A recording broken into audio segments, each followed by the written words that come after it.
àyájọ́ ọjọ́ òní ló délé ayé o Mosúnmọ́lá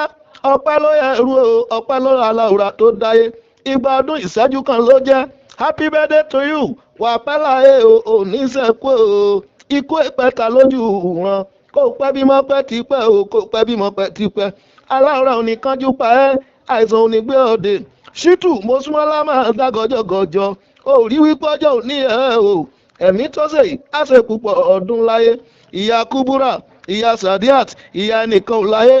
ọlọ́jọ́ òbí o nífojúsùn kún ọmọ láyé ìyàwó bàbá wa Lateef Shuaib ikú òníyàyìn o Mosúnmọ́lá chairperson Ahmed Olúwafẹ́mi founder D Niger ìwọ tún ni matron Youngster Association of Ifẹ̀ Olúkọ̀tún ó ṣẹ̀ṣẹ̀ bẹ̀rẹ̀ ayé jíjẹ ni o ọmọ àgbálógbò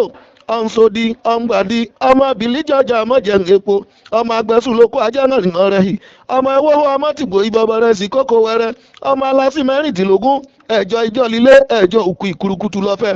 ọmọ amẹ́wó pọ̀ ọmọ gbé lọ́jà ògèdè àrùn ìbò tòsí náà ọmọ amẹ́wó rẹ̀ rú ahíkùrọ̀ lórí rẹ̀ arúgbó kó àkàtì mẹ́wàá mìíràn ọmọ ni mo mọ̀ rìn àmódìmọ́ ọmọ lódì kan abẹ́rẹ́ wọ̀ ọmọ aláṣẹrajẹ́ ọmọ anábì lógbò ìhùnkún àgbà mo súnmọ́ la o àṣeyísà mọ́dún kò pẹ́ láyé o happy birthday to you.